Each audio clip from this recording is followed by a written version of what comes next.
आयतारा सर्वपित्र अमावस्या जाली। ह्या दिसा हिंदू धर्मान आपल्या पूर्वजांक पिंडदान करपाची प्रथा आसा।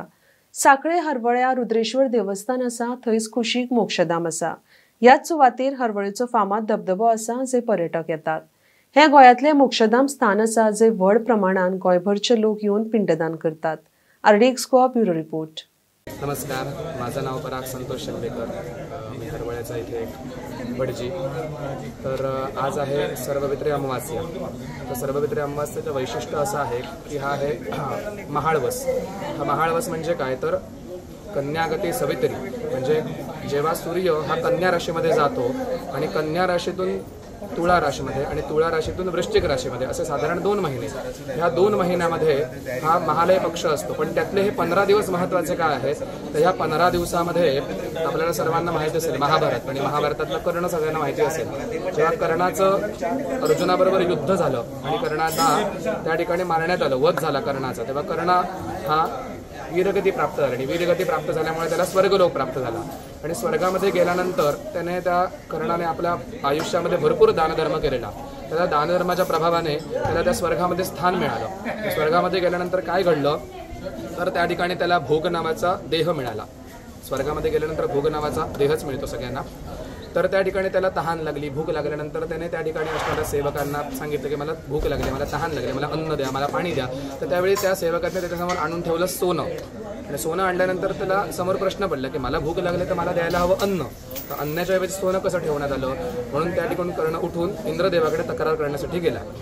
इंद्रदेवांनी काय सांगितलं की पृथ्वी तलावरती तू खूप दानधर्म केलास आपल्या आयुष्यामध्ये, कोणी पैसा मागितला पैसे दिला, कोणाला धन दिलंस, अन्य कोणत्या बऱ्याच गोष्टी दिल्यास, पण आपल्या पितरांसाठी तू संपूर्ण आयुष्यामध्ये एकदा सुद्धा तिलतर्पण असो, अन्नदान असो, पिंडदान असो तू केलं नाहीस। तर त्यावरती कर्णाने काय सांगितलं की मी संपूर्ण आयुष्यामध्ये मी जन्माला आलो कोणाच्या कुठे हे मला माहिती नव्हतं, मला सूतपुत्र म्हणून हिणवलं गेलं। त्याच्यानंतर मृत्यूच्या अगोदर काही दिवस किंवा काही महिने अगोदर मला कळलं की मी कुंतीचाच पुत्र आहे। त्याच्यामुळे मला पितरांची नावही माहिती नव्हती, मला काहीच माहिती नव्हतं। तर त्यावेळी इंद्रदेवाने काय सांगितलं की तुम्ही जे अन्नदान पिंडदान पृथ्वी तलावरती आपल्या पितरांच्या नावाने करता, हे जे नाव आहे ना, आपण ज्या नावाने पिंडदान करतो, हे नाव कोणाचं आहे, तर ते शरीराचं आहे।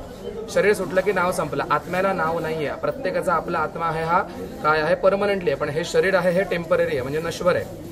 तर आपण जे पिंडदान करतो हे नावाने करतो, हे बरोबरच आहे, त्याच्याबद्दल काही प्रश्नच नाहीये। पण हे नाव घेत असताना त्या आत्म्याचा जो आपण उच्चार करतो किंवा त्या आत्म्याची जी आपण भावना मनामध्ये करतो, ती भावना महत्वाची आहे पिंडदानामध्ये।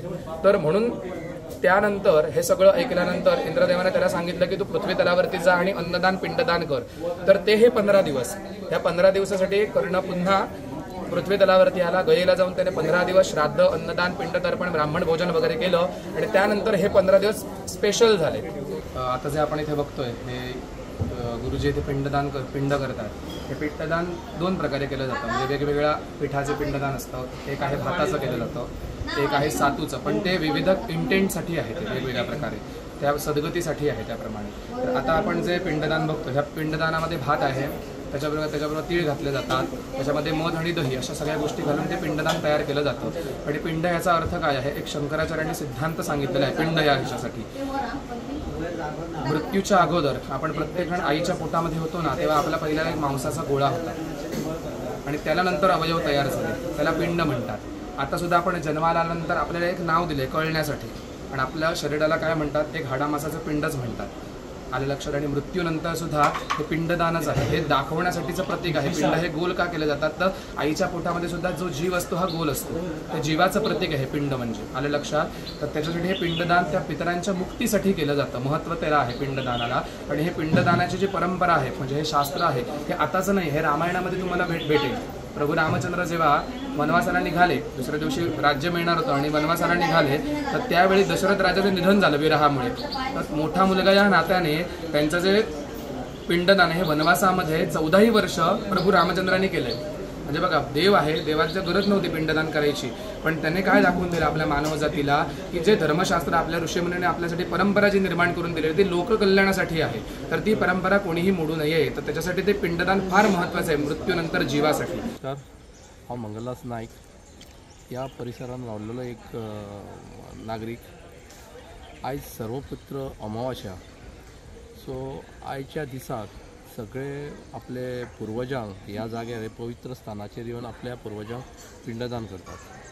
ही पवित्र जागा ही महादेवाचें जे वास्तुस्थान जें हांगा बसलां आनी सगळें तेजें तीर्थक्षेत्र जें आहा त्या जाग्याचेर ही पवित्र जी विधी जी आहा एक खुबश्यो विधी ह्या तीर्थक्षेत्रांत मनयल्ल्यो गेले वयता. आमी खूब वर्सां जालीं पळयता एक भुरगेपणानसून जे आतां ही वर्सां म्हाजी पास जाली तो पर्यंत जे भावीक जे हांगासर ह्या तीर्थक्षेत्रान आपले जे आपली भावना व्यक्त करतात ती येयल्ल्या वर्सां दिसून येता.